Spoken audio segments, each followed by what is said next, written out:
Assalamualaikum warahmatullahi wabarakatuh.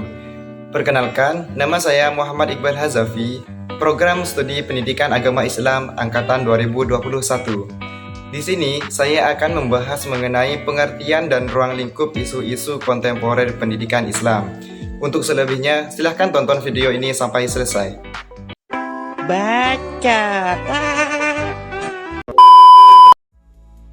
Kita mulai dari pengertian isu-isu kontemporer. Isu adalah masalah yang dikedepankan atau topik yang sedang hangat diperbincangkan. Beritanya itu masih menjadi hilir dan tak asing di kalangan masyarakat.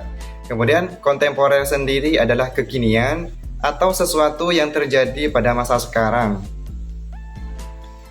Sedangkan pengertian dari isu-isu kontemporer sendiri adalah suatu pokok persoalan yang terjadi pada masa sekarang atau sedang menjadi trending topik pada masa saat ini. Sehingga solusi penyelesaiannya itu juga harus sesuai dengan keadaan pada masa sekarang.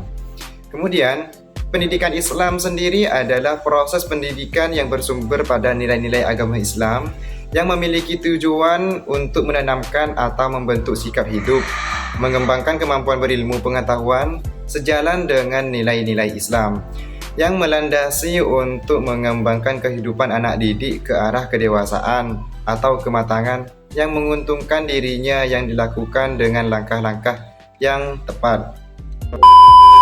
Yang pertama ada hakikat pendidikan Islam.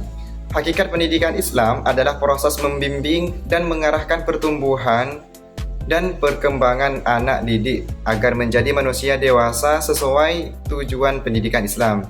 Kemudian yang kedua ada asas pendidikan Islam.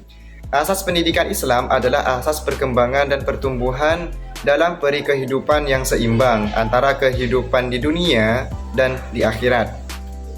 Kemudian yang ketiga ada modal dasar pendidikan Islam.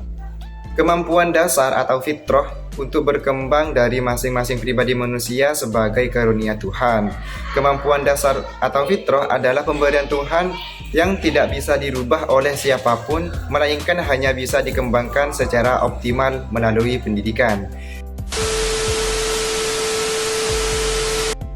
Kemudian yang keempat di sini ada sasaran strategi pendidikan Islam, yakni menanamkan dan mengembangkan nilai-nilai agama dan nilai-nilai ilmu pengetahuan secara mendalam dan meluas dalam pribadi anak didik sehingga terbentuk dalam dirinya keimanan dan ketakwaan yang dapat diimplementasikan dalam kehidupan sehari-hari. Kemudian yang kelima ada ruang lingkup pendidikan Islam. Ruang lingkup pendidikan Islam adalah lapangan hidup keagamaan, keluarga, ekonomi, kemasyarakatan, politik, sosial budaya, dan ilmu pengetahuan. Dan yang keenam adalah metode pendidikan Islam. Metode yang digunakan dalam pendidikan Islam adalah metode yang didasarkan atas pendekatan-pendekatan keagamaan, kemanusiaan, dan ilmu pengetahuan.